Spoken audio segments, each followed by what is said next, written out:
Now, picking up exactly where we left off from the last chapter, it seems that we've been taken in by this police officer who I would guess doesn't know we're on the run from the police, because we're not in handcuffs, and also not in jail. Though we are in a police station, he seems to at least be kind of friendly, I guess?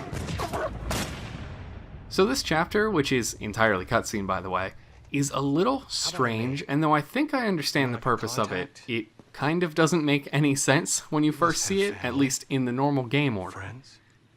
So in the normal game order, this chapter comes immediately after the part where Jodie's in that ethereal void kind of place and is explaining how the entire game is going to work. This is the second thing you see, and with the entire thing being cutscene, you don't even get to any gameplay yet. So really, you're just supposed to kind of come up with a bunch of questions, like why is Jodie on the run, and why does she look the way she does, and I guess other stuff. Chronologically, however, this really only works as a transitional chapter between the last and the next chapter, and even without this in here, they still kind of flow together well enough, like you can still put the pieces together pretty easily. The real thing I want to talk about in this chapter is this officer right here. This officer is played by the man, the myth, the legend, David Gasman. If that name doesn't immediately ring a bell, it's worth knowing that he has played major roles in every single Quantic Dream game released to date. In fact, this little role in Beyond Two Souls is actually one of the most minor ones he has, and the only role in this game, at least.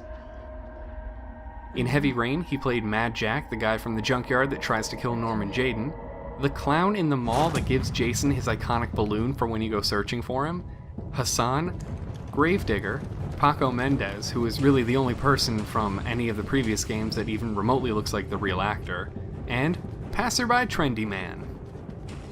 In Indigo Prophecy, he played Lucas Kane and Tyler Miles, and if those two names sound even remotely familiar, that's because that's 2/3 of the main cast.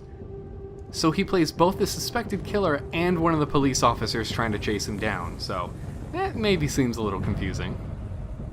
He also played the police captain, the crazy German guy, the government warning, and the radio evangelist. Hell, even in Omicron the Nomad Soul, he played Kale 669, who is like the first kind of person that you possess, or something. I don't know, that game's really confusing.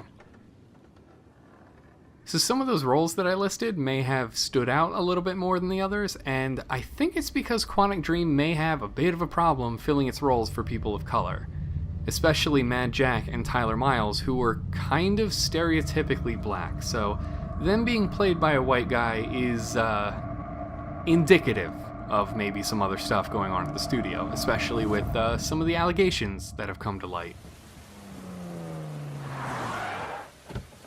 Getting back to the chapter, we can see that our friendly SWAT team leader arrived back with, I assume, a new team, because we kind of took care of the last ones. And we even got to see Nathan, though he's maybe not gotten here in time. Oh well, at least Jodie spared the most important person. Jodie, what have you done?